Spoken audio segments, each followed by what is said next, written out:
on the corner of Richard and Merchant Streets. This building was at first just called the Federal Building. Today, its official name is the King David Kalakaua Building. Most of us just refer to it as the Downtown Post Office. Assistant Superintendent of Mail, Benedict Westcamper, was described by his employees as particularly cranky when it came to the subject of supplies. He was said to have guarded the government's pencils and paper with a zealousness that bordered on freakishness. Described as a diligent employee, he worked his way up from registry officer to superintendent of mail in just a few years. By all accounts, Benedict Westcamper was a quiet man and lived at the Elks House while in Honolulu.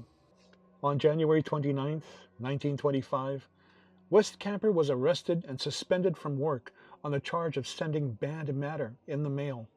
Westcamper was charged with and admitted to sending an obscene letter through the U.S. mail to a woman in San Francisco. But the post office and the authorities declined to say what about the letter was obscene. Bail was set at $1,500, which was posted, and Westcamper was released, awaiting trial. The police received a mysterious phone call at 3 p.m. by a woman who said, "Watch Westcamper. He's going to shoot himself." He slipped out of the Elks Club without a word to anyone, walking directly toward Diamond Head. A few minutes later, the dairyman found Westcamper on his back, with a revolver in his hand and a bullet wound through his heart. A quiet, hard-working man who was so dedicated to his job that when he disappointed his boss and was left humiliated, he only knew one way out. Barely a month later, postal laborer Adam Wong, along with the foreman of carriers, was in the basement of the Federal Building getting supplies.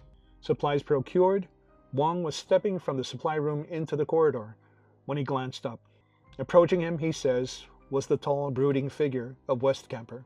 The ghost did not speak, nor did it raise its eyes. It came forward toward the door. "Puni!" Wong called out. "Look! Here's Westcamper!" Puni shrieked. "Westcamper? Where?"